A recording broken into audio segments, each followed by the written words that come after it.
আজকে তেলিয়ামুড়া বিধানসভা কেন্দ্রের রাজনগর নিবাসী সমীর বিশ্বাস আমার সঙ্গে দেখা করতে এসেছিল এবং কিছুদিন আগেও আমি নিউজে এই খবরটি পাই যে তার 5 মাসের শিশু সন্তান, তার হার্টের জটিল অসুস্থতা রয়েছে এবং আমাদের জিবি হাসপাতাল থেকে প্রধানমন্ত্রীর স্কিমে RBSKর স্কিমে তাকে চেন্নাই শিশু হাসপাতালে রেফার করা হয়েছে। আগামীকালকে বোর্ড বসে বাকি সবগুলো ঠিক করবে।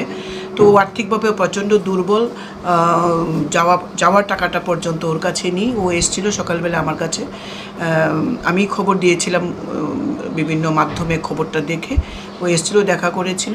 আমি আশ্বস্ত করেছি তার যাওয়া আসার খরচ এবং থাকা খাওয়ার খরচ যা লাগে এটা আমরা ব্যবস্থা করব, তাকে আশ্বস্ত করি।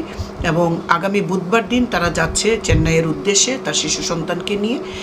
আমি শিশু সন্তানটির দ্রুত আরোগ্য কামনা করছি এবং রাজ্য সরকারের তরফ থেকে এবং আমার তরফ থেকে যা যা উদ্যোগ গ্রহণ করা, যা যা সাহায্য করার দরকার আমরা সবটাই করব। We are committed to this.